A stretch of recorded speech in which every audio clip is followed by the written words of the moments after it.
फिर उसके बाद जब आने लगे तो पता चला कि जहां हम कथा आने से पहले स्नान आदि करने, हम 1 घंटा पहले तो मौन हो जाते हैं, और वहां इतने लोग पहुंच गए हैं, इतनी भीड़, और हमें पता है वे सब केवल फोटो के लिए आए हैं।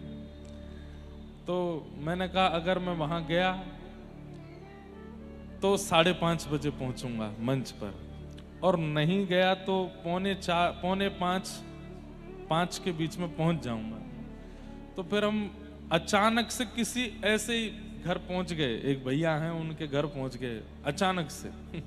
मैंने कहा आपका कमरा खाली है कोई, वहीं पर ही तैयार होकर के हम जाएंगे कथा में, क्योंकि वहां तो बहुत भीड़ है, कैसे करें। अच्छा, वृंदावन से निकलते हैं तो वहां अलग जमावड़ा चला रहता है घर पर। तो एक बात कहें, शुरुआती समय में बहुत अच्छा लगता है कि सब आपसे फोटो खिंचाना चाहते हैं, लेकिन बाद में ऐसा लगने लगता है कि हम तो यार एक बस पुतले की तरह हैं, खड़े हो जाएं, कोई बगल में आते जाओ खिंचाते जाओ, आते जाओ खिंचाते जाओ। अच्छा नहीं लगता मन को। हम इतना सब कुछ सुनाने आए, ठीक है आप सब सुनने ही बैठे हो और पालन भी करते हो। इतनी बड़ी संख्या में जब लोग बैठते हैं, इससे भी ज्यादा संख्या में लोग कथाओं में आते हैं, पर हमको इस बात की बड़ी प्रसन्नता है, पिन ड्रॉप साइलेंस रहता है कथा में। थोड़ी बहुत कभी कहीं हल्ला गुल्ला मचता भी है तो शांत हो जाता है। इतनी संख्या में बैठे थोड़ा तो कुछ होगा, लेकिन फिर भी आप लोग ऐसे बैठते हैं, सुई भी गेड़ दो तो आवाज आ जाए, इतना शांति से बैठते हो। हमको वही अच्छा लगता है कि आप बस हमसे जान लीजिए, समझ लीजिए, सुन लीजिए, कुछ जो भी गुरुदेव की कृपा से प्राप्त है वो प्राप्त कर लीजिए, वो ज्यादा आवश्यक है। पर लोगों का भी भाव महाराज जी एक याद बन जाती है, मेमोरी हो जाती है। यादें, मेमोरी, ये सब आप घर में टांग सकते हो, लेकिन यहाँ जो बातें बताई जा रही हैं, जो भाव बताए जा रहे हैं, उससे ये जीवन उबार सकते हो, तो वो ज्यादा आवश्यक है। इसलिए अभी हम मिल भी नहीं पाते। कई बार ऐसा होता है कि आयोजकों से ही नहीं मिल पाते, किसी से नहीं मिल पाते। मेरे जहां जाने का मन होता मैं वहां भी नहीं जा पाता। हमें अपनी चिंता नहीं है, हमें अपनी बिल्कुल चिंता नहीं है। ज्यादा से ज्यादा लोग आएंगे, हाथ पकड़ेंगे, कई हमारे हाथों पर पैरों पर बहुत खरोंचें लगी हुई हैं, लेकिन उससे ज्यादा चिंता रहती है वो जो आ रहे हैं पास में। उनमें माताएं भी हैं, छोटे बालक भी हैं, कई जगह घटनाएं हो भी चुकी हैं, उनको गिर जाते हैं, वो लग जाती है, फिर उनको चोट आ जाती है, उसकी ज्यादा चिंता रहती है। तो इस वजह से आज कथा में आने में भी विलंब हुआ, लेकिन हमारी आपसे प्रार्थना है कि अच्छा है। ये भी एक बात मैं कहता हूं कथा में कि मांसाहार करने वाले, उल्टा सीधा गाना गाने वाले, फटे कपड़े पहनने वाले, उल्टे सीधे पिक्चरें बनाने वालों के पीछे भागने से अच्छा है कोई राधा नाम गा रहा है, गिरधर नाम गा रहा है, उसके पीछे ही भाग लो, उससे फोटो खिंचा लो। तो ये तो अच्छा है कि आज की जनरेशन, आज के युवा, आज के जेनजी कथा में आते हैं, और भले ही वो नाचते हैं, राधा गोरी गोरी पर नाचते हैं, जगन्नाथ चकानयन गाते हैं, कथा सुनने आते हैं, फोटो खिंचाते हैं, इन्हीं सबके चक्करों में कभी शायद कोई ऐसी बात व्यासपीठ से वे सुन जाएं जिससे उनका पूरा जीवन परिवर्तित हो जाए, तो शायद मेरा कथा करना सफल होगा, मेरा कथा करना यहां पर सार्थक हो जाएगा। तो यही एक बात है, लेकिन अच्छा है, आप सबका प्रेम मिलता है, आशीर्वाद मिलता है, स्नेह मिलता है, और केवल हम प्रेम ही नहीं मिलता है, स्नेह ही नहीं मिलता, हमको दूसरी वाली चीजें भी बहुत मिलती हैं। कई लोग ऊटपटांग भी पीछे पड़े रहते हैं, कुछ गलत अनर्गल भी बोलते रहते हैं, लेकिन सब चलता है भाई। जब इतनी संख्या में प्रेम मिल रहा है तो 2-4 लोग तो उल्टा सीधा बोलेंगे, लेकिन बस भाव यह है कि यहां जो कहते हैं उसको उतार करके जाइए, उसको कैप्चर करके जाइए, उसको सदा के लिए मेमोरी बना लीजिए, वो ज्यादा आवश्यक है। महादेव प्रसन्न होते हैं तो कृष्ण प्रेम प्रदान करते हैं। हमारी एक बात लिख लीजिएगा, और लिख ना सको तो इसको मरते दम तक याद रखिएगा।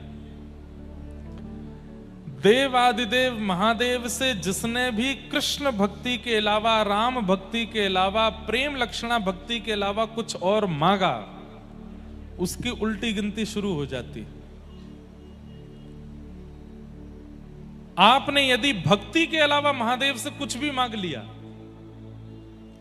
तो आपका नाश निश्चित है।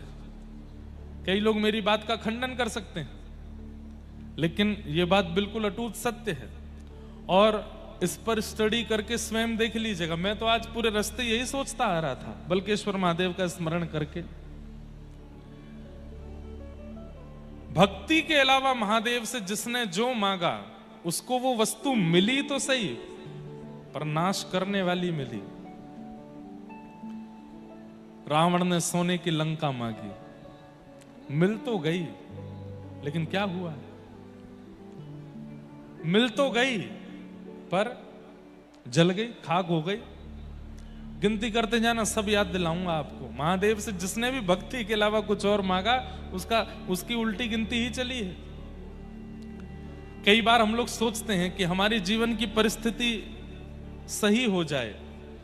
ऐसा मत कहा कीजिए कि परिस्थिति सही हो जाए। महादेव से जाके विनती करो, जिसमें मेरा भला हो वो करिए, जिसमें मेरे परिवार का भला हो वो करिए, जिससे मैं आपको प्राप्त कर सकूं या आपके प्राणनाथ श्री कृष्ण को प्राप्त कर सकूं वो करिए। अब उसमें चाहे जो हो, मुझे सब स्वीकार है।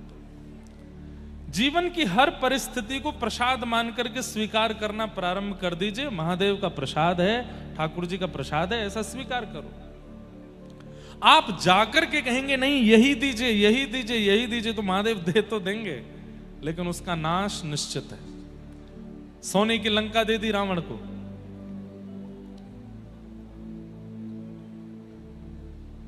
पूरी लंका जल गई। सारे देवता आकाश से देख रहे थे, महादेव भी नंदी पर बैठ करके देख रहे थे, हंस रहे थे, बढ़िया हुआ। देवताओं ने कहा आपने ही तो दी थी इसको, आप क्यों हंस रहे हो? महादेव बोले राम विहीन जो भी वरदान में देता हूं, भक्ति विहीन जो भी वरदान में देता हूं, उसमें मेरी प्रसन्नता नहीं होती। वो मैं केवल पीछा छुड़ाने के लिए देता हूं, तू लेके जा और मेरा पीछा छोड़। इसलिए अच्छा है जल गई, नाश ही इसका निश्चित था। किसी ने रावण को जाके बता दिया, तुम 24 घंटे राम जी का स्तोत्र गाते रहते हो, वो महादेव का स्तोत्र गाते रहते हो, प्रणाम करते रहते हो, जब तुम्हारी लंका जली थी वो भी हंस रहे थे। तो रावण लंका से कैलाश गया और कैलाश में जाकर के शिकायत करता है महादेव से।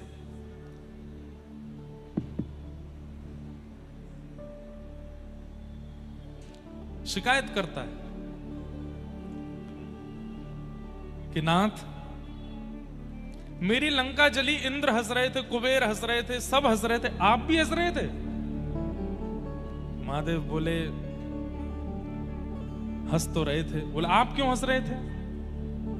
बोले तुमने लंका मांगी और लंका मांग करके तुमने मेरे ही प्राणनाथ प्रभु को परेशान करना शुरू कर दिया। जो बोले ये बात मत करिए मुझसे, बस ये बताइए कि आप इतने पर आपने हंसी क्यों की मेरी लंका? आपको पता है मैंने जो किया वैसा कोई नहीं कर सकता। महादेव बोले अच्छा क्या किया तूने? सर काट काट के चढ़ाए आपके ऊपर, 10 सर चढ़ाए थे मैंने आपके ऊपर। कोई कर सकता है आपका भक्त? बता दीजिए मुझे, पूरे तीनों लोक में ऐसा कोई भक्त है आपका? महादेव बोले सुन, ज्यादा एहसान मत कर मेरे ऊपर। मेरे 11 सिर हैं और तूने 10 सर चढ़ाए थे, तो 10 सर चढ़ाने से 10 रूप तो प्रसन्न हो गए। 11वां रूप यानी 11वां रूप प्रसन्न नहीं हुआ, वही हनुमान बन करके गए और तेरी पूरी लंका जला के आ गए। इसलिए मुझको मत बताओ कि मैंने क्या किया क्या नहीं किया। मुझे राम बहुत प्रिय है, मुझे कृष्ण बहुत प्रिय है। अभी प्रसंग आएगा, ठाकुर जी जब 8-9 दिन के हो गए तो महादेव दर्शन करने गए हैं गोपाल जी का। वहां राम जी जब 6 दिन के हो जाते हैं तो वहां राम जी का दर्शन करने महादेव जाते हैं। इसलिए भैया कभी मन में लग रहा हो कि व्रज के प्रति, ठाकुर जी के प्रति प्रेम लक्षणा भक्ति नहीं बढ़ पा रही है तो महादेव की शरण में जाओ और महादेव के चरणों में इसी भाव से प्रणाम करो कि मेरे चित्त में प्रिया प्रियतम के प्रति प्रेम बढ़े। मुनिंद्र वृंद वंदिते त्रिलोक शोक हारिणी राधा कृपा कटाक्ष। कौन गाता है? महादेव गाते हैं। इसलिए हम तो अभी मुक्तिनाथ गए थे नेपाल में, तो वहां हम संकल्प लेके आए कि हम कालांतर में मानसरोवर में कथा करेंगे, और मानसरोवर में भागवत सुनी होगी, शिव महापुराण सुनी होगी, हम वहां रास पंचाध्यायी सुनाएंगे, ठाकुर जी के वृंदावन का रास सुनाएंगे, और ऐसी तिथि में कथा करेंगे जिसमें पूर्णिमा आवे, और पूर्णिमा के दिन मानसरोवर पर रास विहार होगा, तब महादेव गोपीश्वर बन करके आएंगे और उस रास में प्रवेश करेंगे।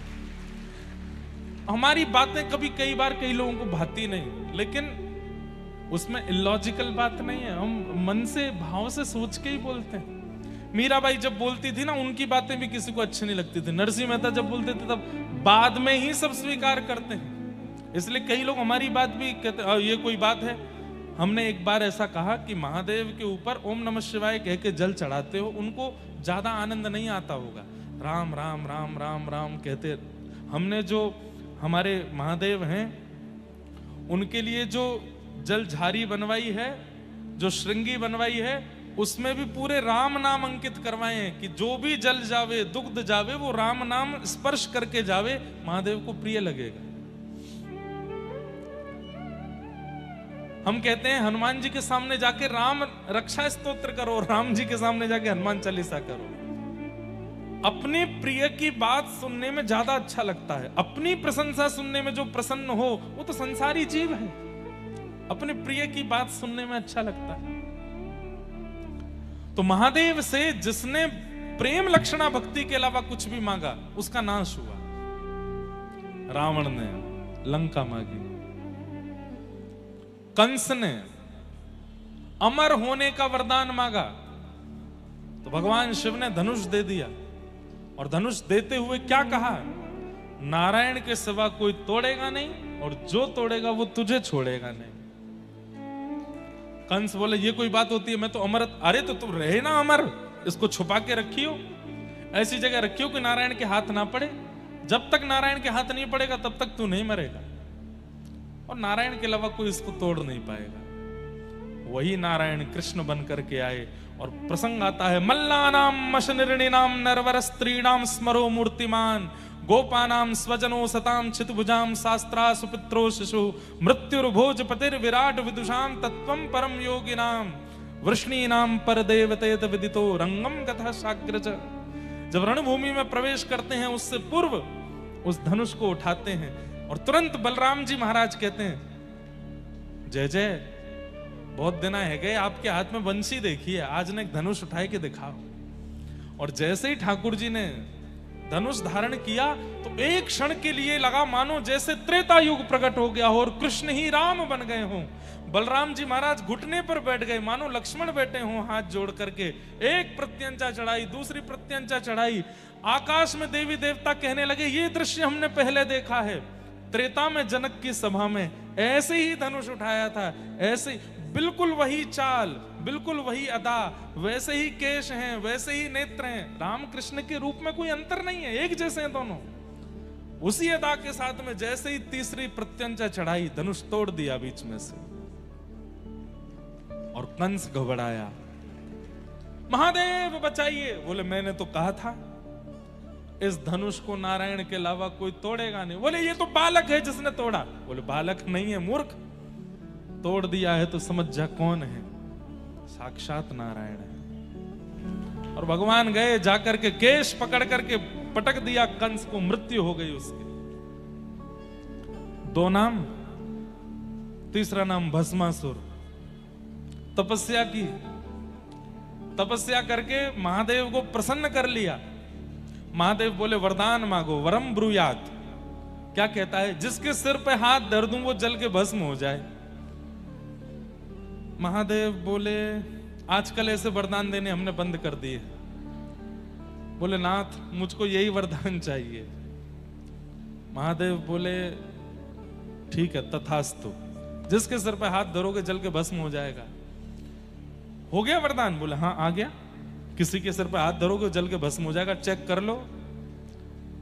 तो भस्मासुर बोला आपके सिर पे ही धर के देखता हूं। महादेव बोले अरे पागल क्या करता है? बोले हमको बस आप पे ही, हमको आपसे ही शत्रुता है, आपको नष्ट करना है और पार्वती जी को अपना बनाना है।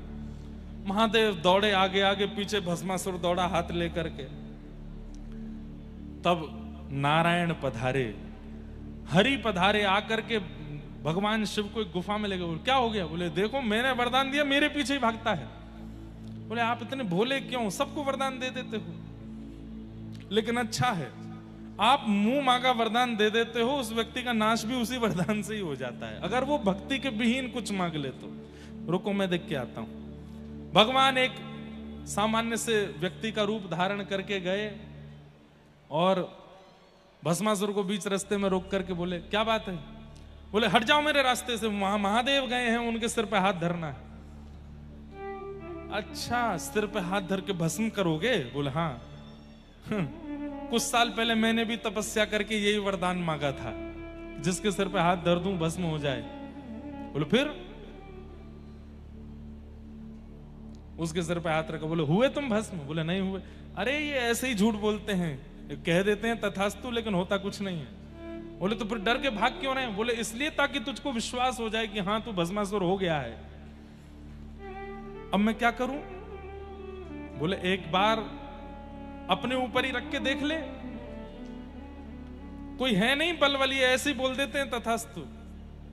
मैं जल गया तो? अरे भाई आग लगने से पहले थोड़ी गर्मी लगती है, आग लगने से पहले थोड़ी चिंगारी निकलती है, आग लगने से पहले थोड़ी सी घबराहट सी होती है। मैं पानी लेके खड़ा हूं, तू रख अपने सिर पे हाथ और सुन एक काम कर, थोड़ा ऊपर रख, जैसे ही गर्म लगे तो हटा लेना हाथ। भस्मासुर बैठ गया। नीचे कर, गर्म तो नहीं लग रहा? बोले बिल्कुल नहीं। और नीचे कर, गर्मी लगी? बोले नहीं। बाद में मत कहियो कि आपने बताया नहीं था, और नीचे कर ले। नीचे किया। तू धर ही ले यार, कुछ नहीं होगा, हम कह तो रहे। भस्मासुर बोले देख लो भाई साहब। बोले धर ले तो मैं कह रहा हूं। महादेव दूर से देख रहे हैं। जैसे ही सिर पर हाथ दिया, एक क्षण में अग्नि प्रज्वलित हुई, भस्मासुर जल के भस्म। महादेव दौड़ करके आए, प्रभु को हृदय से लगाया, जय हो प्रभु। ठाकुर जी बोले आज के बाद वरदान नहीं देना ऐसे चलते फिरते किसी को। महादेव बोले, ठाकुर जी बोले वैसे मैं सब जानता हूं, ये सब लीला आपने मुझसे मिलने के लिए की है, कि ताकि मैं आऊं और आपको सुख दूं। ये एक दूसरे के बड़े प्रेमी हैं, हरि और हर, ये एक दूसरे से मिलने का बहाना ही ढूंढते रहते हैं। जब शिव महापुराण की कथा होती है ना तो नारायण सुनते हैं, और जब भागवत की कथा होती है तो महादेव सुनते हैं, उनको प्रिय लगता है। ऐसे प्रेमी। जिसने भी भक्ति विमुख वरदान महादेव से मांगा उसकी उल्टी गिनती शुरू, इसलिए मत मांगो। हम आपको रोक नहीं रहे हैं कि भैया महादेव हमको पेपर में पास कर देना, महादेव हमको, हमारे एग्जाम आ रहे हैं, हमारे पेन हम छुपा देते हैं महादेव से, पेन इसमें शक्ति भर दो, लिखें तो महाराज धारा प्रवाह। महादेव से कृष्ण प्रेम मांगो भाई। जिसके पास जो वस्तु होती है वही तो मांगी जाती है। आप हमसे आकर के कहो कि महाराज जी कोई फिल्मी गाना सुनाओ, कैसे गा दूंगा मैं, मेरे को नहीं आता, मैं कैसे सुनाऊंगा। आप मुझसे कहो कोई कीर्तन सुना दो तो सुना दूंगा, क्योंकि मेरे पास वो है। अब आप जाकर के किसी हलवाई की दुकान पर मिठाइयां रखी और आप जाके बोलो भैया वो 2 इंच वाला बोल्ट दे दो, थोड़े नट दे दो, पेचकस दे दो, वो गए कहाँ आ गए भाई, मिठाई की दुकान है, रसगुल्ला लो, गुलाब जामुन लो, और क्या मिलता है, हाँ पेठा लो और घेवर लो। ये नट बोल्ट तो मिस्त्री की दुकान पे जाओ। ऐसे ही महादेव से केवल प्रेम मांगिए। मैं आपको विश्वास के साथ कह सकता हूं, नेत्रों के आंसू बंद नहीं होंगे यदि महादेव प्रसन्न हो गए तो। धारा प्रवाह कृष्ण विरह में नेत्र सजल ही रहने वाले हैं सदा। इतना प्रेम है उनके पास, लेकिन कोई प्रेम नहीं मांगता। सब संसार के विषय भोग वस्तु मांगते हैं। महाकाल भगवान के मंदिर में इतनी भीड़ लगती है, बड़े बड़े लोग जाते हैं, खिलाड़ी जाते हैं, स्टार्स जाते हैं, ना जाने कौन कौन जाते हैं। किस लिए गए? हम मैच में जीत जाएं इसलिए गए, हमारी पिक्चर अच्छी चल जाए इसलिए गए, हमारा व्यापार बढ़िया चल जाए इसलिए गए। अरे ये सब मत मांगो महादेव से। महादेव से तो केवल प्रेम मांगो।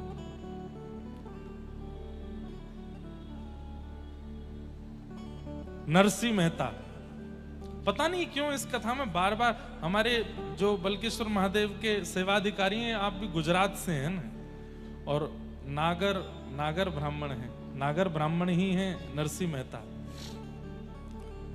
तो नरसिंह मेहता जब उनके सामने महादेव प्रकट हुए,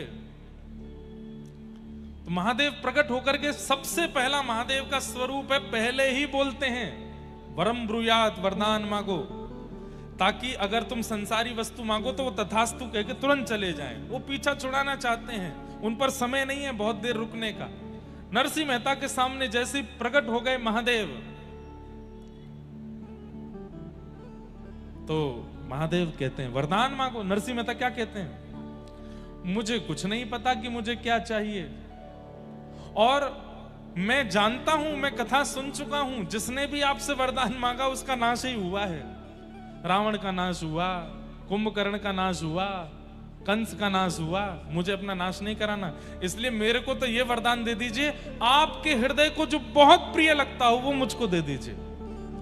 महादेव के नेत्र खुल गए, अरे वाह, ये क्या मांगते हो? बोले हाँ, आपके हृदय को जो बहुत प्रिय लगता हो वो मुझको दो। महादेव बोले तुमने तो फंसा दिया हमको। बोले जय जय, अब कृपा करिए ना, आपके हृदय को जो सबसे प्रिय हो वो मुझको दो। महादेव ने कहा हाथ पकड़ो। नरसिंह मेहता छोटे बालक थे, हाथ पकड़ा महादेव का, बोले आंख बंद करो, और नेत्र बंद करके कहां जूनागढ़ में प्रकट हुए। और थोड़ी देर में जब नेत्र खोले तो यमुना जी का कल कल प्रवाह है, श्री वृंदावन की कुंज गलियों में प्रकट हो गए। महादेव स्वयं एक गोपी बनकर के, हाथ में मसाल लेकर के, और छोटी गोपी के रूप में नरसिंह मेहता को लेकर के रास में पहुंच गए। और वहां महाराज चल रहा है ठाकुर जी का, और महादेव नरसिंह मेहता को लेके गए, प्रिया प्रियतम के मधुर रास का दर्शन कराया। बंधुओं, कलयुग में, अरे सतयुग त्रेता द्वापर में भी वर्षों वर्षों तक प्रतीक्षा करने पर भी रास का दर्शन नहीं होता। कलयुग में एक क्षण में नरसिंह मेहता ने रास में प्रवेश कर लिया, क्योंकि महादेव की कृपा हुई। दूसरे आत्मदेव नाम के ब्राह्मण, जिन्होंने महादेव की आराधना की, और महादेव जब प्रसन्न होकर प्रकट हो गए तो बोले आपके हृदय की सबसे प्रिय वस्तु मुझे दे दो। महादेव बोले भाई ये मत मांगा करो, बाकी जो चाहे मांगा करो। बोले नहीं, अब तो यही चाहिए। तो महादेव बोले रुको। महादेव गए और श्वेत द्वीप से श्री राधा वल्लभ लाल जी को लेकर के आए, और आत्मदेव ब्राह्मण को प्रदान कर दिया। वृंदावन के श्री राधा वल्लभ लाल ये महादेव ने ही प्रदान किए हैं एक ब्राह्मण को। राधा वल्लभ जी कौन है? ये महादेव के घर के ठाकुर जी। जैसे हमारे घर के ठाकुर जी हैं, सबके घर में लड्डू गोपाल हैं, प्रियालाल हैं, हमारे श्री गिरधर लाल हैं, ऐसे ही महादेव के निज ठाकुर जी हैं श्री राधा वल्लभ लाल, जो वृंदावन में विराजमान है। आत्मदेव ब्राह्मण ने कहा कि अपने हृदय की सबसे प्रिय वस्तु मुझे दो, तो महादेव राधा वल्लभ जी को लेकर प्रकट हो गए और उनको दिया। बाद में फिर कालांतर में भगवान की वंशी के रूप में श्री हितरवंश महाप्रभु आए, और आत्मदेव ब्राह्मण से चित्तावल ग्राम से राधा वल्लभ जी को लेकर के वृंदावन पधारे। अरे महादेव से मांगिए, वो प्रेम देते हैं, उनके पास प्रेम ही है। पर हम लोगों को लगता है विशाल चट्टानों के बीच में रहते हैं, हिमालय पर रहते हैं, सदा योगी रहते हैं, सदा जोगी भेष में रहते हैं, तो ये शायद मनोकामना पूर्ण करने वाले होंगे। अरे वो कर देते हैं मनोकामना पूर्ण, पर उससे आपका लाभ होने वाला नहीं है। संसार की कोई वस्तु मांगी तो 10-5 साल सुखी रह लोगे, उसके बाद फिर दुखी होना पड़ेगा। इसलिए महादेव से तो अनंत सुख मांग लीजिए, और क्या मांगो? प्रेम मांगो, प्रिया प्रियतम से प्रेम मांगो, श्री कृष्ण से प्रेम मांगो, व्रज से प्रेम मांगो। तेरे कैलाशों का अंत न पाया, तेरे कैलाशों का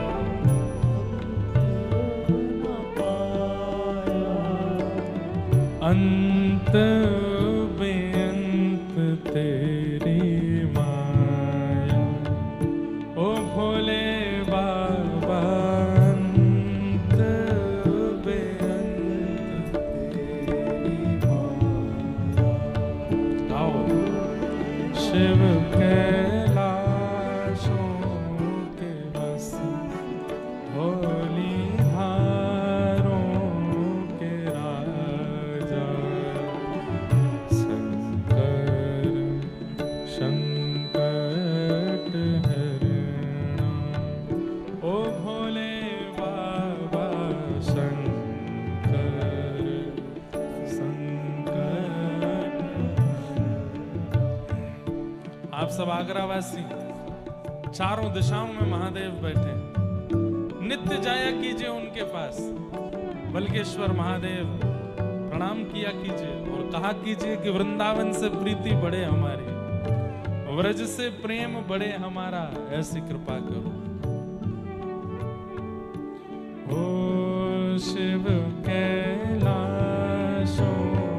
के बस भोली धारों के राजा, शंकर संकट हरणा। ओ भोले बाबा शंकर संकट। हाँ भोले बाबा शंकर संकट हरणा। ओ भोले बाबा शंकर। देवादिदेव महादेव शंकर भगवान की। नेत्र बंद करके स्मरण कीजिए महादेव का।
बेल की पत्तियां भांग धतूरा, बेल की पत्तियां भांग धतूरा, बेल की पत्तियां भांग धतूरा, बेल की पत्तियां भांग धतूरा। हे शिव जी के मन को लुभाए, ओ भोले बाबा शिव जी के मन को लुभाए। ओ शिव कैलाशों धौली धारों के राजा शंकर संकट हरना हो शिव कैलाशों के बस धौली धारों के राजा शंकर संकट हरना हो शंकर संकट हरना शंकर संकट हरना। बोलो देवादिदेव महादेव शंकर भगवान की नमः पार्वती पतये हर हर महादेव। तो ऐसे महादेव जिनकी कृपा सन्निधि से ये कथा हो रही है पुरुषोत्तम मास में, तो महादेव से कुछ और मत मांगिएगा, क्योंकि वस्तु मिल तो जाएगी पर लाभकारी नहीं होगी। मैं ऐसा नहीं कहूंगा कि नाश होगा, पर हां ऐसा जरूर है कि कलयुग में भगवान ने नाश करना बंद कर दिया है। व्यक्ति अपने कर्मों से मरता है, इसलिए ठाकुर जी यहां उद्धार नहीं करते, स्वीकार करते हैं। कलयुग में भगवान उद्धार नहीं करते हैं किसी का भी। जैसे सतयुग त्रेता द्वापर में सुदर्शन चक्र घूम रहा है, कभी भगवान की गदा चली जाती है, कभी भगवान बाण मार देते हैं, आदि आदि। कलिकाल में भगवान को हमारे ऊपर दया आती है कि भाई ये बड़े अबोध बालक हैं, इन पर क्या करें, बोले अपने कर्मों से ही मरेंगे। इसलिए यहां नाश नहीं होता, लेकिन हां यदि महादेव से कुछ ऐसा मांगा जो प्रेम विहीन है तो उससे बहुत लाभ नहीं होगा। इसलिए महादेव से मांगना है तो प्रेम मांगो, और ठाकुर जी का प्रेम मांगो, वही दे सकते हैं। भीगे देव हैं, 24 घंटा भीगे ही रहते हैं, और भीगे देव के पास जाओगे तो आपको भी भिगो देंगे, प्रेम में भिगो देंगे, भाव में भिगो देंगे। आज यही मेरे चल रहा था कि मैं पहले दिन से बल्केश्वर महादेव के चरणों में आया हूं, पर महादेव को अच्छे से स्मरण नहीं कर पाया। तो हमने कहा आज स्मरण करके ही नंदोत्सव की कथा में चलेंगे। नंदस्त्वात्मज उत्पन्ने जाता ह्लादो महामना आहूय विप्रान वेद ज्ञान स्नातः सुचिरलंकृत वाचयित्वा स्वस्तेनं जात कर्मात्मजस्य वै कारयामास विधिवत पितृदेवार्चनम तथा। नंद जी के लाला भयो है। अब सब लोग बिल्कुल ध्यान से सुनो, ब्रज लीला आपको सुना मैं। नंद जी के लाला भयो है। ऐसो हमारे पूज्य नाना जी पंडित श्री कृष्णलाल शास्त्री जी बहुत अच्छे ब्रज साहित्य के विद्वान थे। वो हमको बड़ी कथाएं सुनायो करते। मोते कहते, बोले लाला एक बात बता। मैंने कि हाँ। ठाकुर जी जन्मे देवकी के यहाँ। मैंने जी तो फिर यशोदा के यहाँ जावे को ये औचित्य कहो। 11 वर्ष के काजी गए, फिर लौट के वहीं देवकी के पास आए गए। मैंने नाना जी आप ही बताओ। तो हमारे नाना जी एक बड़ी सुंदर कथा सुनाया करते कि नंद बाबा के कुल पुरोहित हैं श्री सांडिल्य मुनि। इसलिए हमारे ब्रजमंडल में सांडिल्य गोत्रीय ब्राह्मण अधिक मिलेंगे, और सनाड्य ब्राह्मण जिनको कहते हैं खूब मिलते हैं। तो सांडिल्य मुनि जो हैं ये नंद बाबा के कुल पुरोहित हैं। सब लोग इधर देखो, ध्यान से श्रवण करो। नंद बाबा समय समय पर यज्ञ अनुष्ठान कराते रहते हैं कि क्यों, कि हमारे वंश को वर्धन हो, हमारे वंश में कोई ऐसा बालक आवे जो हमारी पीढ़ी को आगे लेके चले। और पीढ़ी को आगे लेके चले वह बालक को संकल्प काय भाव से करें। बोले विष्णु आराधनार्थाय। जैसे लोगों के चित्त में भाव होता है कि हमारी संतान हो, उससे हम क्या उम्मीद करते हैं, क्या एक्सपेक्ट करते हैं। बड़े होकर के पढ़ लिख के विद्वान बने, हमारे वंश को आगे बढ़ावे, हमारी संपत्ति को आगे बढ़ावे, हमारा नाम रोशन करे। लेकिन नंद बाबा की उम्मीदें कुछ और हैं। क्या उम्मीदें हैं? 9 लाख गैया हैं नंद भवन में, मेरे बाद इनकी सेवा कौन करेगो, इनको गोबर कौन उठावेगो, इनको चरावे कौन जावेगो? तो गैयान की सेवा के काज एक ग्वारिया चाहिए। हमारे घर में बिन बुलाए संत आते रहे में, उनको प्रणाम करवे वारो, दक्षिणा करवे वारो, उनकी सेवा करवे वारो, संत सेवा हरिजनन की सेवा करवे वारो एक सेवक चाहिए। व्रजमंडल के राजा हैं नंद बाबा, लेकिन राजान जैसे काम ना आए तो कहा करें? बोले ब्रजवासीन के घर घर जाए के सब सुखी तो हैं, सब प्रसन्न तो हैं, यही पूछते रहे, तो मेरे बाद कौन पूछेगो? और इन ब्रजवासीन की चरणन की धूल में सदा लौटवे को काम कौन करेगो? कहीं पर भी वंश बढ़े, संपत्ति बढ़े, आदि आदि कामनाओं से पुत्र की कामना नहीं है। स्पष्ट है, विष्णु आराधनार्थाय, विष्णु संबंधी जितनी भी वस्तु हैं उनकी आराधना करने के लिए एक बालक चाहिए, ये संकल्प करते हैं ना नंद बाबा। तो हमारे नाना जी कहते, बोले लाला हर यज्ञ में यही संकल्प करते हैं, गैयन की सेवा करवे वारो, ब्रजवासीन की सेवा करवे वारो, संत जनन की रसिक जनन की सेवा करवे वारो एक लाला मुकु चाहिए। तो ठाकुर जी इतने प्रसन्न हो गए कि जन्मे तो देवकी के यहां, लेकिन जन्म लेते ही दौड़ करके आए नंद बाबा के यहां। क्यों? बोले आपने जो बालक की कामना करी है, ऐसो बालक में कोई और दे ना सकूं, ऐसो बालक बनके तो मैं स्वयं ही आऊंगा। गैयन की सेवा, हरिजनन की सेवा, ब्रजवासीन की सेवा, ये मुझसे बढ़िया कोई ना कर पावेगो, या हमारे में कोई अंश नहीं भेजूंगो, कोई आशीर्वाद नहीं भेजूंगो, मैं स्वयं आऊंगो। तो एक कारण तो ये, इसलिए ठाकुर जी नंद बाबा के यहाँ आए। दूसरा कारण बहुत सुंदर, तो सांडिल्य मुनि यज्ञ कराने आते रहते हैं। सांडिल्य मुनि नंद बाबा के परिवार से भली भांति परिचित भी हैं, लेकिन एक बार सांडिल्य मुनि कहीं बड़े व्यस्त हो गए, आ नहीं पाए, और उन्होंने अपनो भांजो भेजो कि लाला तू चलो जा नंद बाबा के यहाँ, कि यज्ञ है वह कराया।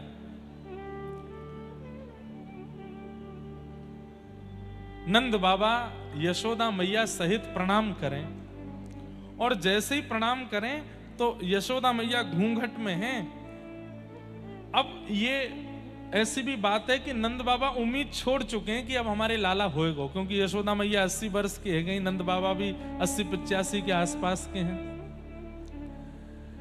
अब बस ये है कि कोई बात नहीं, यज्ञ करते रहो, अनुष्ठान करते रहो। तो वाह भाव से यज्ञ है। अब संतान के लिए यज्ञ नहीं था, संतान के लिए यज्ञ करनो नंद बाबा ने 10 वर्ष तक छोड़ दियो, क्योंकि अब उनको लगी कि अब शायद नहीं होएगा।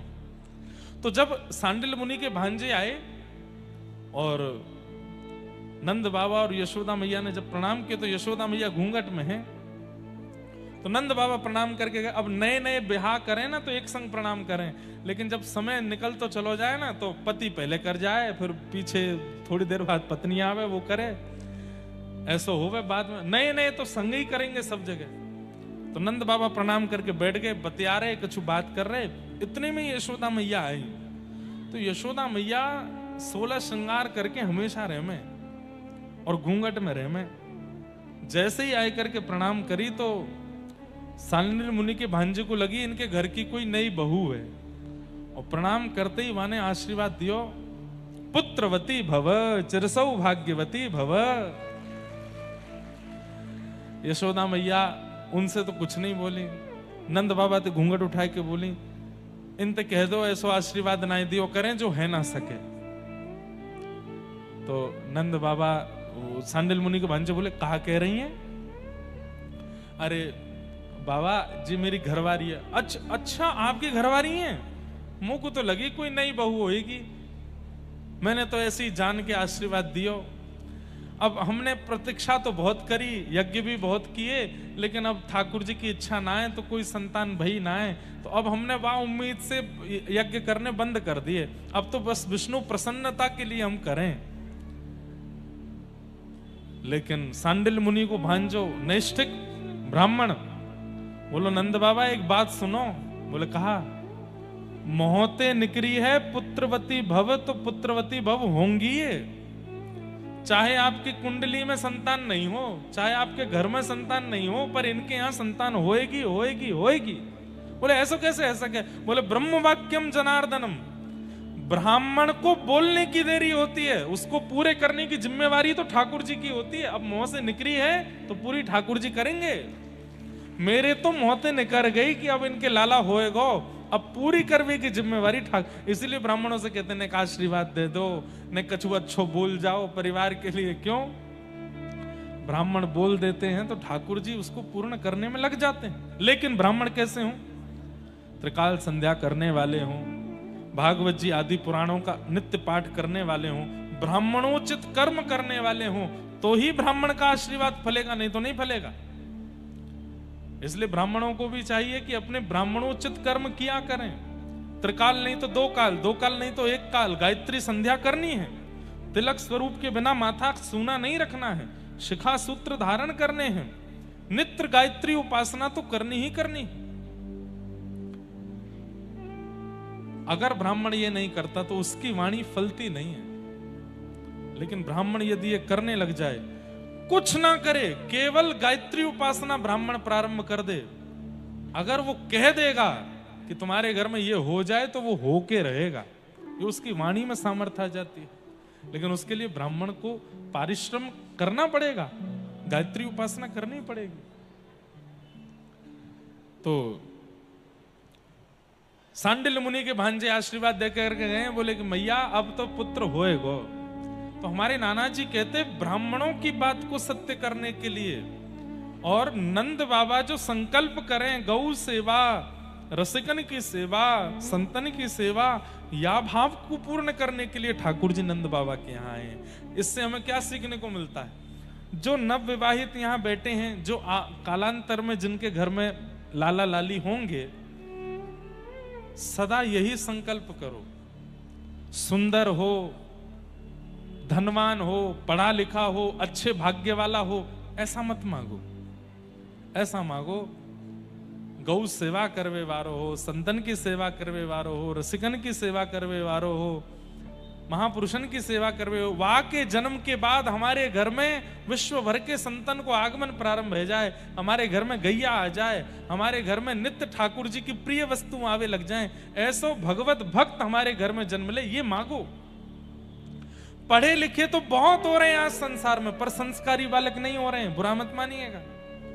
संस्कार विहीन बालक जन्म ले रहे हैं भारत में, संस्कार नहीं है उनके पास।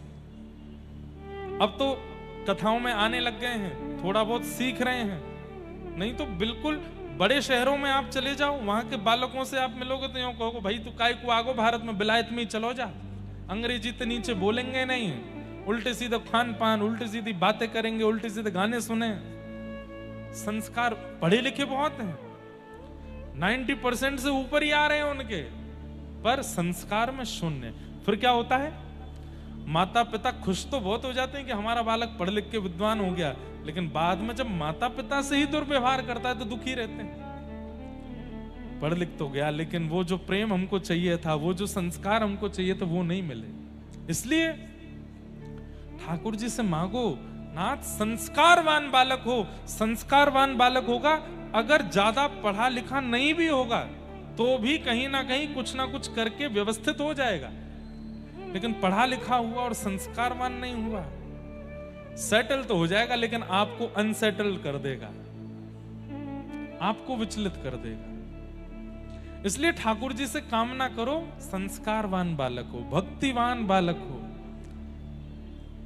ठाकुर जी की भक्ति करने वाला बालक हमारे घर में जन्म लेवे, ऐसी प्रार्थना करो। तो ठाकुर जी के घर लाला भयो, ब्रजवासीन को जैसी पतो चली कि नंद भवन में लाला भयो है, अब तो महाराज स्थिति देखो ऐसी, सब अपने अपने घर में दौड़ करके गए हैं। और सवेरे सवेरे को समय दही मथ रही थी अधिकतर गोपियां, तो वही दही ले लेकर, अरे कहां सुनवी को आई है, नंद रानी के लाला भयो है? बोले हाँ लाला भयो है। तो अब व्यवस्था हो तो व्यवस्थित वस्तु लुटाई जाए, तो व्यवस्था नहीं थी तो क्या कर रही हैं? दही मक्खन और दूध इन्हीं को ही एक दूसरे पर छिड़का रही हैं। अरे बधाई हो, नंद बाबा के लाला भयो है। तब कोई ने आकर के कही, बोले कोरो कोरो सफेद सफेद दही दूध घी सब उछाल रही हो, यहाँ में सुखनाए मिल लो, ऐसो उछालो जासे ने रंग लगे। तो अंदर गई हैं, जाकर के वहां में हल्दी दूब आदि ये सब मिलाए करके लाई हैं, और महाराज दधी कानो हेरो, जहां देखो वहीं पीरे पीरे दही उछाले जा रहे हैं, और सब नंद घर आनंद भयो जय कन्हैया। इसमें सबसे बड़ी आश्चर्य की बात क्या है, ये ब्रजवासी जो उत्सव मना रहे हैं, इन्होंने अभी तक लाला को देखा भी नहीं है, और बिना देखे ही इतने उत्साह में उत्सव मना रहे हैं। इसका मतलब क्या है, कृष्ण केवल एक बालक के रूप में नहीं, वातावरण के रूप में, वायु के रूप में, प्रकृति के रूप में, स्पर्श के रूप में, मतलब पूरे व्रजमंडल के रूप में कृष्ण आ गए हैं। बिना देखे ही उतना उत्साह प्रकट हो रहा है। बिना फोटो देखे छोरा भ्याकू हाँ कर दे, ऐसो होवे नहीं होवे। पहले फोटो देखेगो, पहले मिलेगो, फिर हाँ करेगो। लेकिन बिना देखे ही इतने उत्साह में भर गए। अरे उत्साह का वर्णन यदि आप सुन लेंगे भागवत जी में, अवाद्यंत विचित्राणी वादित्राणी महोत्सवे, 6 महीने तक नाचते रहे ब्रजवासी। कब रात हो रही है, कब दिन हो रही है, किसने खाया किसने पिया कोई पता नहीं। एक दूसरे के कंधा पे चढ़ चढ़ के वही के सिर को ढोलक बना बना करके नाच रहे। नंद घर आनंद भयो जय कन्हैया लाल की, यशोदा के लाला भयो जय कन्हैया लाल की। ये उत्साह आया कैसे? क्योंकि केवल एक बालक के रूप में कृष्ण नहीं है, संपूर्ण व्रजमंडल ही कृष्ण बन गया है। सबको दर्शन के बाद जो सुख मिलना चाहिए वो पहले ही मिलने लगा है। सबके हृदय को शांति आनंद, मानो ऐसा लग रहा है कि अब हमारा पालक आ गया, व्रज पालक आ गया। गैयाएं भी नृत्य कर रही हैं, बछड़ा भी नृत्य कर रहे हैं, सब आनंद में हैं, सब गा रहे हैं। बंधुओं, उस उत्साह की एक बिंदु, और बिंदु भी नहीं कहूंगा, उस बिंदु का भी दशांश हम लोग अनुभव करते हैं। वो उत्साह का समुद्र कितना अद्भुत रहा होगा। बड़ी बड़ी कथाएं आती हैं नंदोत्सव की। एक कथा सुनाऊं? नंद बाबा अटारी पे खड़े होकर के लुटा रहे हैं, रत्न लुटा रहे हैं, सोना लुटा रहे हैं, हीरे लुटा रहे हैं। इतने में ही नंद बाबा कहां देख रहे हैं? सब लोग इधर देखो। नंद महर घर धोटा जायो, बरसाने से टीको आयो। ये हमारे ब्रज में गायो जाए, नंद महर घर लाला जायो, बरसाने से टीको आयो। टीको कब आवे? टीको को मतलब जाकू पूरी दुनिया में रोका बोलो जावे ना, हमारे ब्रजमंडल में वाकू टीको बोले, वाकू टीको हेरो है, मतलब संबंध पक्को है गो। लाला 6 दिना को भयो, बस अभी 100 वर भी पूरे ना भये, और 6 दिना तो ज्यादा कह रहा हूं, 2 दिना को ही भयो है, अभी 100 वर भी ना भये। इतने में कहा देखने को मिल रहा है? वर्षा है रही है का बाहर हैं? अच्छा नहीं, यही चल रहे हैं। आज ज्यादा शांति लगी तो ऐसे लोगों वर्षा तो नहीं। अच्छा, आज वृंदावन में इतनी जोर की आंधी आई है, इतनी जोर की आंधी तूफान वर्षा भई है, लेकिन आगरा में शांति। बाहर है रही है क्या बारिश? नहीं है रही। इधर देखो, यहाँ पे देखो, काय को देख रहे हो बाहर? यहाँ देखो। वैसे आज वर्षा को दिन है, क्योंकि आज गिरिराज धरण लीला है ना। है रही है? बाहर वाले झूठ बोल रहे हो, बाहर वाले तो मना कर रहे ना है रही। अरे है रही है, भीतर इंद्रेश जी बरस रहे हैं। सुन लो, सुनो सुनो सुनो। अरे यहाँ सगाई पक्की है रही है, तुम बाहर देख रहे हो, यहाँ देखो। नंद बाबा ने देखी, ये सबरी भीड़ के बीच में थे, और ये इतनो सारो सामान सिर पे धर करके कौन आए रहो है? इतने में कोई ने हल्ला किया, अरे बाबा। बोले हाँ, बरसाने के हमारे श्री वृषभानु बाबा आ रहे हैं। नंद बाबा के बचपन के मित्र हैं श्री वृषभानु जी। वृषभानु बाबा और नंद बाबा दोनों यमुना स्नान करवे जायो करते, और दोनों हाथ पकड़ के डुबकी लगा के कहते, मेरे लाला भयो और तुम्हारी लाली भई, तो हम या मित्रता को संबंध में परिवर्तित कर देंगे, एक दूसरे को ब्याह कर देंगे। भानु बाबा भी बोलते, मेरे लाला भयो तुम्हारी लाली भई, तो हम फिर उनको ब्याह कर देंगे। बोले हाँ ठीक है। आज अभी तक किशोरी जी को जन्म नहीं भयो है। दो मत हैं हमारे व्रज के, एक मत में किशोरी जी 1 साल बड़ी हैं, एक मत में किशोरी जी 1 साल छोटी। अब बड़ी हो चाहे छोटी हो, हम तो यही कहमे हमारे माई श्यामा जू को राज। चाहे बड़ी हो चाहे छोटी हो, राज उन्हीं को ही है व्रजमंडल में। तो अभी तक किशोरी जी को जन्म भयो नहीं है। ठाकुर जी को जन्म भयो और महाराज वृषभानु बाबा टीको लेके आए गए। नंद बाबा उतर करके आए। नंद बाबा को पहले लगी कि लाला हेवे की खुशी में बधाई लेके आए। नंद बाबा बोले आओ भैया मित्र बड़े, तुम्हारी कृपा सो और तुम सबन की कृपा सो देखो लाला भयो है। वृषभानु बाबा बोले वो सब तो ठीक है, समधी जी लो चैन पहनो। नंद बाबा बोले अब बोलूं कैसे? बोले ये क्या कर रहे हैं समधी जी? अरे लाला 2 दिना को भयो अभी, और लाला 2 दिना को भयो सो भयो, बात ठीक है, इनके तो लाली है ही ना है, बिना लाली के समधी बनने। यशोदा मैया के पास कीर्ति मैया गई हैं, हृदय से लगा रही हैं, और जैसे समधी समधन मिले वैसे ही मिल रही हैं, और उनको साड़ी दे रही हैं। आपको बहुत बहुत बधाई। अब तो ये मित्रता संबंध में परिवर्तित है व्यवहारी है।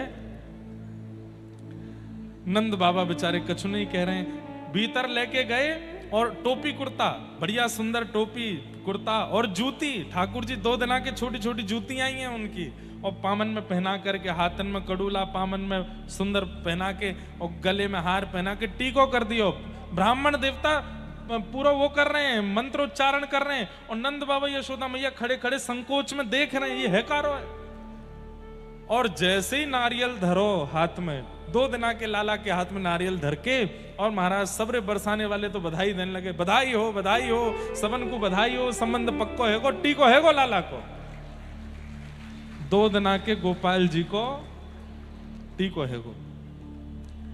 नंद बाबा बोले, वृषभानु बाबा ने कि एकांत में आओ। एकांत में गए। बोले कहा बात है? देखो आप बुरो मत मानियो, मैं आपको संकोच में ना डालना चाहूं, पर संबंध तो तब होवे जब लाली लाला दोनों हूं मैं। लाला है क्यों मान लियो कि आपने वाको टीको कर दिया, अभी 2 ही दिना को है, लेकिन लाली अभी बरसाने में किलकारी तो भई नहीं है, और आप संबंध पक्को कर गए। बोले मैं यही मारे संबंध पक्को करके गया हूं। 9 लाख गैया चारों तरफ नंद भवन के खड़ी हैं, तो गैया साक्षी। हजारों ब्रजवासी चारों तरफ खड़े हैं, तो ये सब ब्रजवासी साक्षी। असंख्य ब्राह्मण वेद ध्वनि पाठ कर रहे हैं, ये सब साक्षी बनेंगे। मैं टीको करके लाल को जा रहा हूं। अब आकाश में बैठे देवतान को भी ध्यान रखना पड़ेगा, लाला को टीको है गयो, कहीं क्वारो नहीं रह जाए, हमारी बरसाने में लाली भेजें। मैं तो पक्को करके जा रहा हूं, तुम्हारो लाला कहीं क्वारो नहीं रह जाए। अरे गैयाओं ध्यान रखियो लाला को। अरे ब्रजवासियों सबरे, अब तक तो यही जप रहे, अभी तो भयो ना है, अभी तो भयो ना है, अभी तो ब्रज में यही कीर्तन चलता था, अभी तो भयो ना है, जाने कब होएगो। अब से अपनो संकीर्तन बदलो। अब कहा कहनो, अभी तो भई ना है, अभी तो भई ना है, जाने कब होएगी। और बोले चाहो कि इतने बरसन में भयो लाला कहीं क्वारो नहीं रह जाए, तो अब यही मंत्र जाप शुरू करो कि बरसाने में छोरी आनी चाहिए। और भैया मैं यही मारे टीको करके जा रहा हूं कि मुझको विश्वास है यमुना जी, गैया और ये सब ब्राह्मण मुझको निराश नहीं करेंगे, बरसाने में तो लाली ही आवेगी। अब तो बस प्रतीक्षा करो। ठाकुर जी के हैवे के बाद से ही व्रजमंडल में नाम जब शुरू है गए, अभी तो भई ना है, अभी तो भई ना है, जाने कब होएगी।